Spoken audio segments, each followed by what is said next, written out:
네, 안녕하세요. 김종호 바이블 스터디의 김종호 교수입니다. 오늘은 지난 시간에 이어서 모세오경에 대해서 조금 더 들어가 보는 시간을 갖도록 해볼게요. 사실 초대교회 시대 때부터 중세 시대 때까지는 모세의 단일 저작권을 주장을 했습니다. 그 시기에는 성서를 분해한다는 것은 감히 있을 수 없는 일이었고, 그렇게 했다가는 가톨릭 교회에서 이제 마녀로 이제 귀신으로 몰아세워져서 화형에 당할 수밖에 없었어요. 그런데 종교개혁 이후에 이제 모세의 저작설, 성경을 막 연구하다 보니까 모세의 저작설에 의심을 갖기 시작을 했습니다. 특별히 모세오경 속에서 신명기 마지막에 모세가 죽거든요. 자기가 죽는데 이걸 썼다는 거는 이제 말이 안 되잖아요. 또 아브라함 모세 시대 때 사용하지 않았던 용어들, 그러니까 가나안이나 이제 약대 같은 용어, 또 블레셋이라는 용어는 훨씬 후대에 사용된 단어라는 뜻이에요. MZ세대? 이런 거는 100년 전에는 없었던 단어잖아요. 그래서 그런 단어가 먼저 쓰여졌다는 거. 그리고 한 사건에 대한 반복된 교훈이나 스타일, 문체가 다양해서 이 모세오경의 저자가 모세가 아니다. 이 사람들이 이렇게 주장을 하기 시작을 했어요.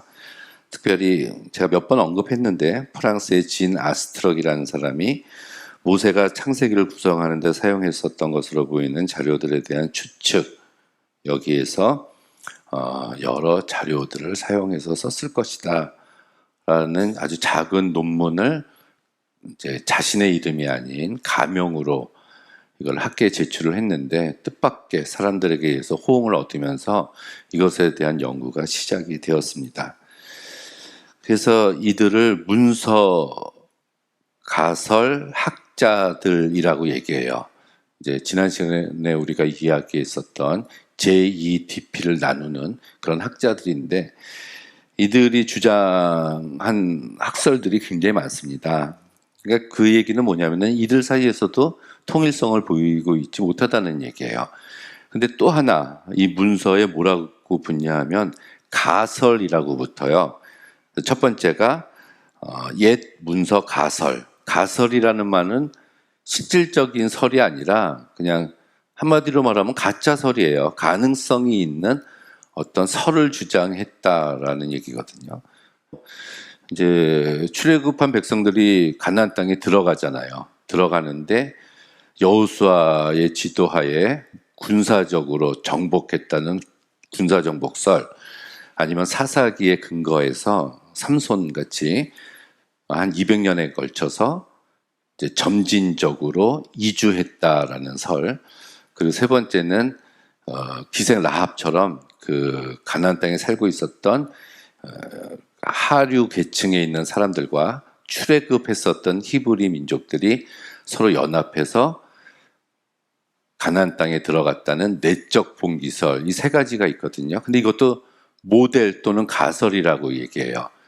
그래서 군사 정복 모델 또는 군사 정복 가설, 평화 이주 모델, 평화 이주 가설, 또는 내적 봉기 모델, 내적 봉기 가설. 그것처럼 이것도 사실은 가설이라고 우리가 얘기를 해야 됩니다. 그래서 구약학자들이 많이 등장을 해요. 아주 유명한 사람들인데 아이호른 같은 사람들은 모세오경이 여러 자료로 이루어져 있고 최종 편집자가 있었을 것이다. 이게 옛 문서 가설. 두 번째는 이제 단편 가설이라고 이야기를 합니다. 이들은 모세오경은 솔로몬 시대 때 만들어진 작품인데 많은 단편 가설들을 모아놓은 것이다. 그래서 오경의 중심은 신명기고 39개의 단편이 구성되어 있다. 최종 형태는 포로기에 완성됐다. 여기 학자들이에요. 베이터가 이렇게 얘기를 했고, 또 르베테는 신명기 핵심 부분이 요시아 시대에 발견된 것과 동일하다. 그 원신명기가 바로 그거다라는 주장이죠. 단편들로 이루어져 있다는 얘기예요. 여기에 어떤 것이 또 보충됐다라는 겁니다. 이게 보충 가설인데 이들은 기본 자료를 이문서로 놓고 있어요. 이문서. 그래서 이문서에 다른 제2문서나 또 십계명 같은 것들이 포함됐다는 거. 또 아까 옛 문서 가설이 나왔다 그랬는데 첫 번째로 그렇다면 이제 새로운 신문서 가설도 나오겠죠. 그래서 이때 처음으로 네 개로 구분합니다. PEJD 슌벨트가 이야기를 했는데 딜란도 그랬고. 근데 요거를 한 번 더 발달시켜요. 그래서 발달 과정이에요. 이것은 요 네 가지 문서를 순서만 바꾼 겁니다. 우리가 알고 있는 JEDP, J는 1000년 BC, E는 900년, 그 D는 뭐 한 650년, P는 550년 이렇게 캐년이 조정을 했고 그라프 유명한 학자입니다. 이 사람이 에스라 시대 때 공포된 율법과 관계가 있다. 에스라가 이제 백성들을 모아놓고 미스바에서 대성회를 열잖아요. 그때 율법책을 낭독했을 때 바로 이거였을 것이다. 율법책을 낭독하니까 그 밑에 있었던 레위인들이 그것을 읽어줬다. 이렇게 이야기를 합니다. 그리고 야훼 저자가 제2와 2자료를 편집하고 나머지는 에스라에 의해서 편집됐다. 이게 율리 벨라우젠인데, 이 벨라우젠이 사실 이 운서설 학자 중에서 이제 가장 영향력이 있고, 가장 뭐 일반적으로 인정해주는 이런 학자입니다. 여기에 또 최신 문서 가설. 그 문제가 뭐냐면은 JEDP로 나눴는데 그 이후에는 더 나눠요. J도 J1, J2, J3, E도 E1, E2, E3, 그리고 켄 족속 이드로 있죠. 저 모세 장인이었던 그래서 K 문서, 그 유목민들이 가지고 있었던 N 문서, 그것도 N1, N2, N3 이런 식으로 계속 세분화해서 나누는 작업들을 학자들이 해왔습니다. 그러다가 이제 후기 문서 가설, 이것도 이제 보충 가설을 수정해서 더 주장을 했다는 거. 여기는 PE 또 제2문서라고 막 등장을 해요. 이렇게 이들에 대한 이런 책들이 사실은 1950년 이전까지 1800년대 후반부터 무수한 저작들이 아주 많이 이게 쏟아져 나오게 됐습니다. 근데 문제는 이들 사이에도 틀리다는 거예요. 물론 이들이 하는 연구가 성서의 권위를 떨어뜨리려고 한 것은 아니었어요. 다만 세상적인 학문을 연구하는 방법론을 성서에다가도 그대로 접근해서 썼다는 얘기입니다. 성서도 이제 우리가 광의의 뜻으로 가지고 있으면 하나의 거룩한 문서, 문학 작품으로 또 볼 수 있다고 말씀드렸잖아요. 그 뒤에 나오는 그러니까 욥기, 잠언, 전도서는 우리가 지혜 문학 이렇게 이야기를 합니다. 다니엘서는 묵시 문학. 그러니까 이제 문학자를 붙여서 뭐 이렇게 얘기하면은 이 세상 우리 학문, 문학, 인문학적인 이런 책들을 분석하는 방법론을 여기다가 집어넣은 겁니다.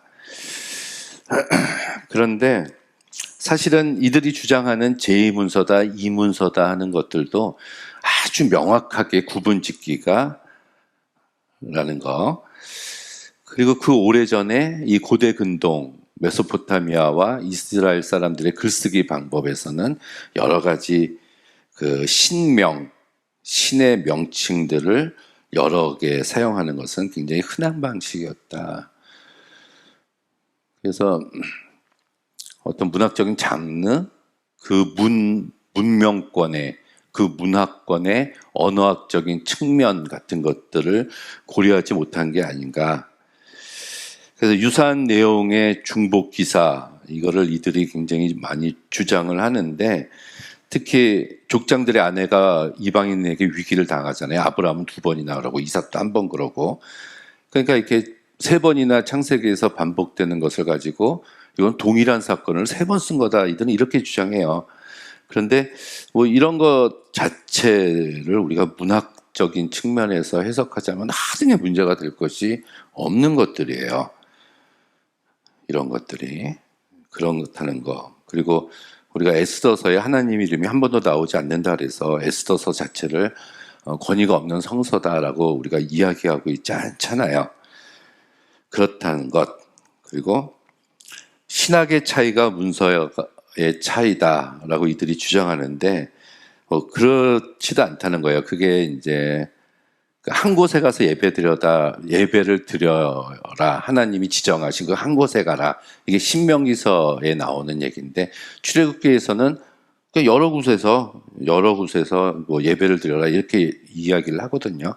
근데 이런 것들은 이제 광야 생활을 할 때 또는 정착 생활을 할 때 그때마다 달라진 표현일 수 있다는 얘기죠. 광야에서는 여러 곳에서 예배를 드릴 수 있지만 신명기는 가나안 땅에 정착한 이후에 이들의 삶에 대해서 모세가 이야기를 한 것이기 때문에 그때에는 한 곳에서 드려라 이렇게 표현할 수 있다는 얘기입니다. 그래서 모세가 개인적으로 경험한 하나님을 만났던 것들을 이제 모세가 1차적으로 썼고 또 그런 모세의 신앙적인 사상을 이어받았던 후대의 사람들이 또 그 당시에 접할 수 있었던 것을 가지고 하나님의 인도하심 속에서 좀 편집을 했다 이렇게 볼 수가 있습니다. 그래서 모세가 중심, 이것이 이제 오늘날 우리가 말하는 저자의 개념하고 예전에 이 당시에 사람들이 가지고 있었던 저자의 개념이 완전히 틀려서 그래요. 요즘 뭐 표절한다 그래서 이제 절대로 한 줄, 두 줄 이상을 따오면은 저작권법에 위반되지만 옛날엔 그런 게 없었어요. 오히려 내가 쓴 글도 내가 유명하지 않으니까 오히려 더 유명한 사람의 글로 바꾸는 게 훨씬 더 많았거든요.